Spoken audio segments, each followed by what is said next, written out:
Hi folks, it's Colleen and I am right in the middle of canning. I have my pressure canner going, I have my water bath canner going, the dishwasher's going, the laundry's going, and thankfully the air conditioner is also running. And I'm getting ready to make dinner. Even though it's only 10 minutes past 2 here, I need to get this started to get it into the oven. Thank goodness that the air conditioner is running. And I will be back in just a moment to show you this process of doing ribs in the oven that turn out perfectly every single time. I will be back right after this.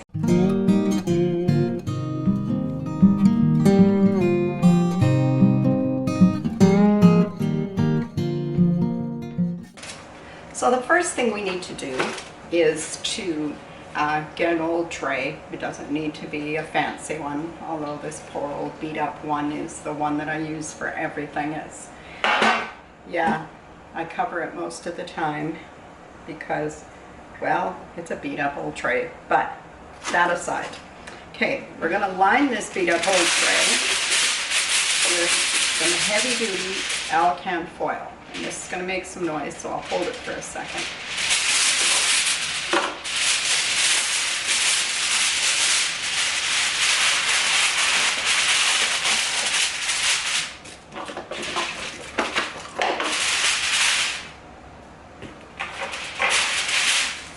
Here I have just a store tray of a pork side rib, regular cut, breastbone off. And this is enough for my husband and I for dinner and for some for his lunch the next day. So that's how we work that out. I'm just opening this up and I'm going to put it onto the tray. And I have a little bit, you can use any kind of seasoning on this you want.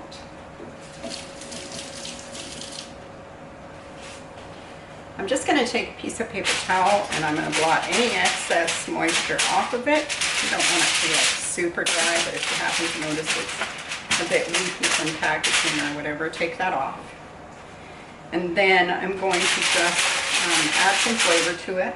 My husband bought this maple bacon flavoring and it's got all kinds of things in it that I think we would eat. So I am going to be very generous with this. I'm going to sprinkle this all over and get the whole thing. Much of this will go away in the cooking process. It puddles the juices in the bottom of the foil, and so you lose a lot of the seasoning. So it's okay to be a little heavy-handed. Now I'm going to add some Himalayan sea salt. I'm going to flip this over. I'm going to do the same thing again on this side, because meat that's seasoned only on one side is, well, it's only been seasoned on one side, so it's really lacking and missing something. Now I'm going to fold this up into a bundle.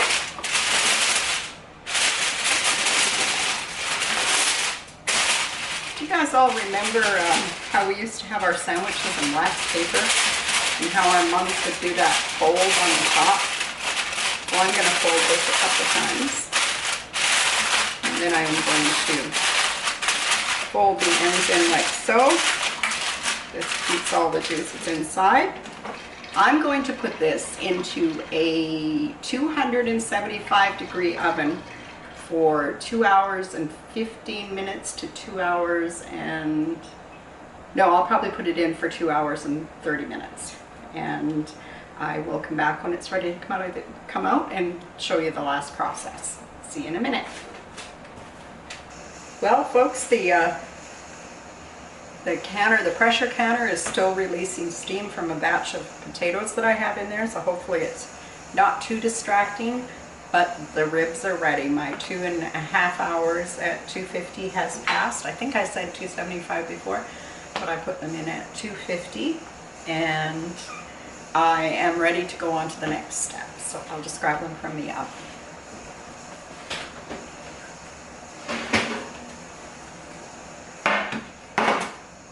Now while I was over there at the oven, I turned the broiler on because these ribs are going to go under the broiler here in a second. I'm just going to open up my foil.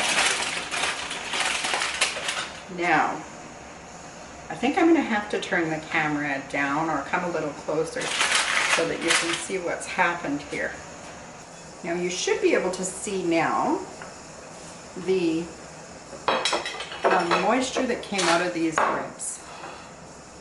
There's quite a lot of juice and fat here in the bottom of the tray, and I want the barbecue sauce to stick to the rib, which is now really super tender.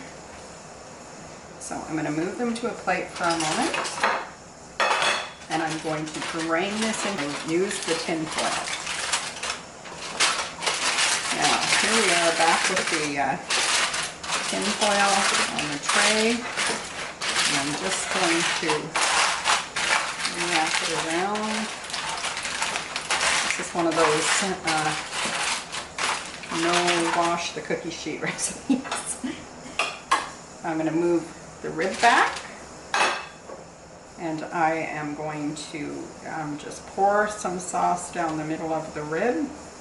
I'm going to be generous with it, and I'm going to brush it all over, getting in between the bones too so that every little bit is covered, and making sure that I cover every bit. Then this is going to go back underneath the broiler now until this gets nice and golden brown, well, more than golden brown, almost charred. Smoke will rise, let's say that. And then I will take it, flip it over, and do the other side. Once I'm done with that, I'm going to close this all back up in an envelope, and I'm going to set it aside and adjust my oven to 400 degrees because I'm making cornbread to go along with these ribs. But I want them to stay hot while the cornbread is in the oven for 20 minutes. So here we go. Step one. Here's what the first side looks like. Now I'm going to flip this over. That didn't take long, by the way. And I already have smoke in the kitchen. Now we're going to repeat that process on this side. And I'm just using a store-bought bottled sauce here, barbecue sauce. But if you make your own, you could definitely use it. I have one bottle of homemade sauce left from last year, a whiskey barbecue sauce. And I am saving it for something special. Not sure what that is yet, but something special.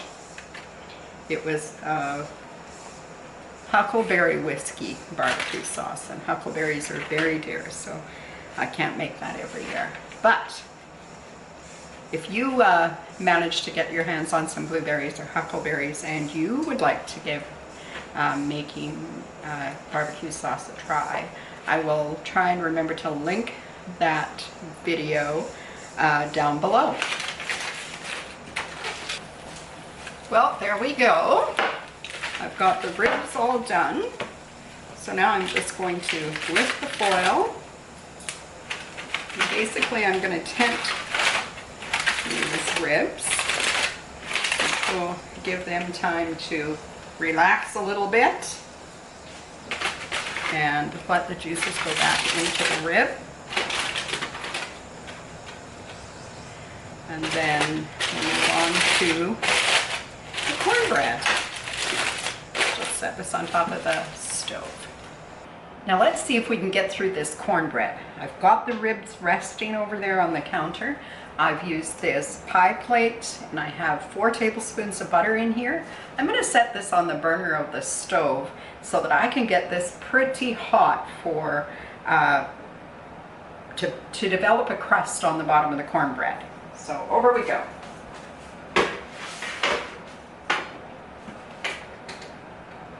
Now I've set it over there on max because I think I can work pretty quickly. In this cup, I have 3 tablespoons of butter. I'm going to pop into the microwave to melt. Voila, here I am back. I have 1 1/4 cups of milk in here that I've added a teaspoon of vinegar to sour a little bit, and 1 egg. I'm going to add the egg right into the measure with the milk, and then I'm going to add the butter to that, and that will be our wet ingredients. I'm just going to whisk that through thoroughly. And I can hear my pan sizzling back here. It's a good sign. It just means I need to work really fast. So in my big one measuring cup here, I have almost 1 cup of yellow cornmeal. I just fell a little shy there, so. And I'm going to add 1 cup of white flour, and maybe just a little more to make the difference there for being scant on the cornmeal. And I'm going to add to this 2 teaspoons of baking powder. 1, 2. I'm going to add 1 1/2 teaspoons of salt and 1/3 cup of sugar. Now the salt and the sugar should be to your taste. I'm going to mix this up and get it all mixed thoroughly through. And my pan is getting hot over there. So 1 last mix. Just a reminder that the oven is on 400 degrees. Wet goes into dry. And there. Don't overmix it. Like with anything with baking powder, we don't want to overmix it. I'm just going to grab a hot mitt, and then we'll pour this into the hot pan.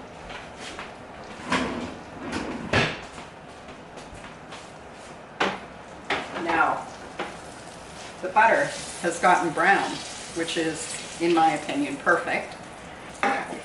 Perfect. And in goes the cornbread mix. And you can see, I hope, how the butter froths up all around the edges. And there we go. It goes there like that. Now this goes into the 400 degree oven, preheated oven, 18 to 20 minutes. You have to check it with a toothpick to make sure that it's cooked. You don't want to overcook this. Now, together with our ribs tonight, we're going to have some cornbread and some home canned pork and beans. I will be back when I have everything plated up, and so you can see what our dinner looks like tonight. Well folks, it's been a really busy day in the kitchen today, canning potatoes and pineapple and getting dinner ready. So this is what we're having for dinner tonight. We're having home canned baked beans. We're having ribs from the oven and this cornbread, which is just so light and tender. I hope that you've enjoyed this video, and that if you have, that you will like, subscribe, and share it with your friends. And until next time, folks, I thank you for coming along each and every week. I really appreciate each and every one of you. Take care, everybody. Bye-bye.